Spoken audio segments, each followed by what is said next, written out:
On est en France. Today is vlog day 908.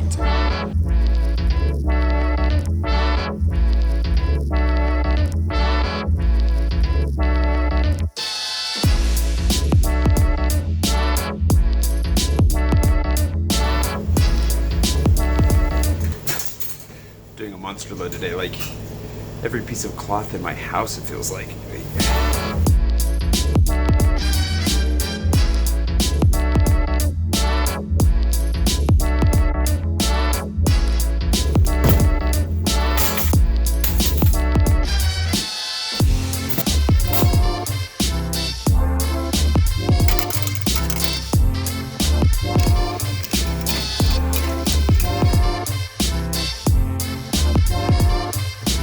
First time I've done 2 loads of laundry at once in a long time, but it was a long time coming, especially because the new sheets are a lot bigger and they take up a lot more space. But then it's like, well, if I'm better than cramming it all into one, might as well split it. You know how laundry is done. That's not what matters. What matters is this morning I slept in until almost noon, I think 11:45, and it was glorious and I needed it. I'm gonna go without coffee today is also my plan, because I like to remind coffee that I'm the boss, not it, on occasion. And I also just need to rest today a little bit. I need to rest way more than I've been letting myself, and I figured, you know what, I'm just gonna do it today. Why not?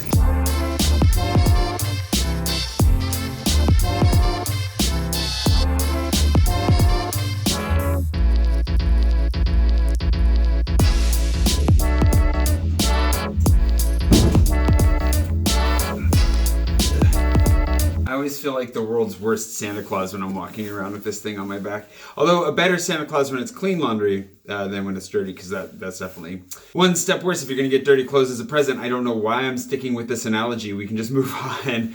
Good morning. I don't know if I said good morning earlier. It's Thursday and I'm just having a crappy day today, which happens. And I kind of wanted to talk about that. I don't know how you handle crappy days, if you have crappy days. For me, a crappy day is not because my circumstances are bad or because things are tough, or like a lot of it just comes down to what's going on internally. And it used to be that those highs and lows that would lead me to like really crappy days, they've really leveled out over the last year especially.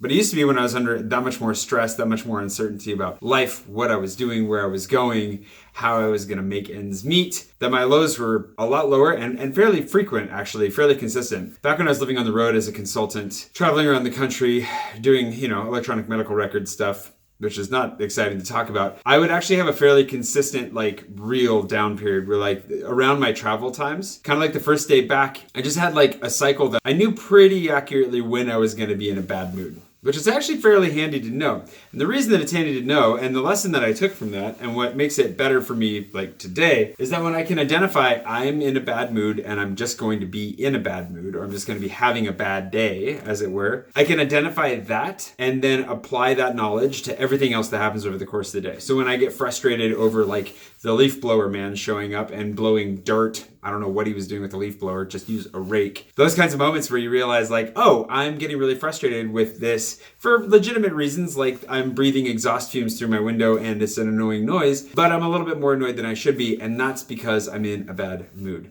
When things go a little bit awry, whatever it is that's annoying me, whatever it is that's kind of irritating me or putting me in a worse mood, I can take a step back and say, okay, this is all going through a filter of being in a really bad mood already. These things aren't that bad, and everything feels a lot better immediately. That kind of contextualization is actually very helpful, and it's something that I try to practice because I'm not entirely sure how to go about necessarily making my mood entirely better. Obviously, going for a run helps. Yesterday, my run helped me when I was in a little bit of a bad mood yesterday afternoon, and that was, I don't even remember why. But going for a run definitely helped get that out of my system a little bit, helped me to think.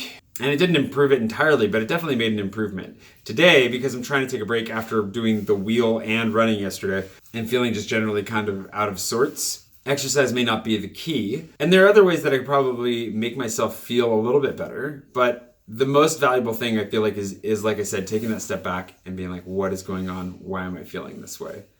And that makes a huge difference. And even if I don't have an answer for why I feel the way I feel, knowing that there's something kind of undefined going on in there helps me to see everything else going on through a healthier light.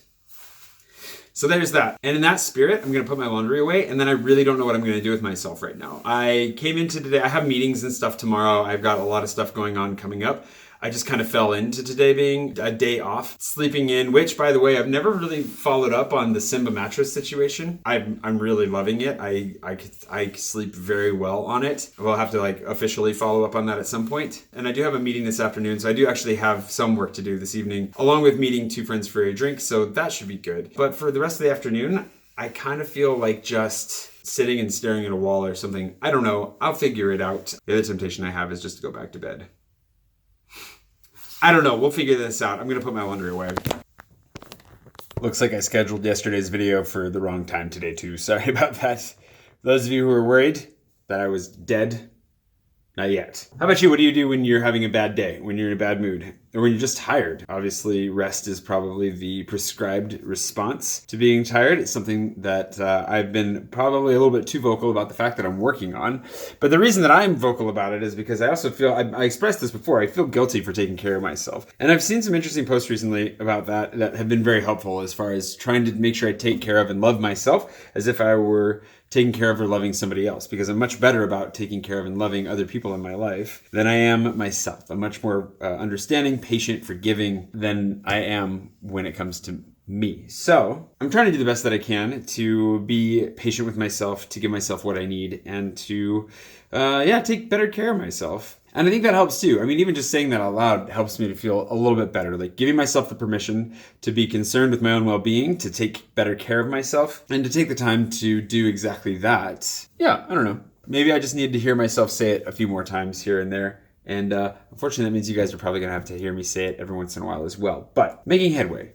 Doing better. I don't know if I fully explained that last time either, but the idea of feeling guilty or weak or whatever for taking breaks or for making simpler videos or for doing whatever it is that needs to be done to make sure that I'm happier and healthier. Part of it is that I've set very high standards for myself, very high expectations for the work that I put in, for how I show up, when I show up, and where I show up. So I've already kind of built in a sense of failure for not performing at the level that I want to be performing consistently. And so part of it's just realigning that to more realistic expectations and adjusting my own expectations for myself. And I think I'm doing better about it. I really do feel like I'm doing progressively better about it. But I think that there's a droplet of that in how I'm feeling today. So then it's also important to address. Anywho, I pre-folded all the big stuff at the laundromat, but I didn't pre-fold my socks and underwear because it was just taking forever, and so I just shoved that in on top. The rest of it I got done there. It was nice. Rob was nice enough to pitch in. I'm wanting to get they do sell tiny little washing machines,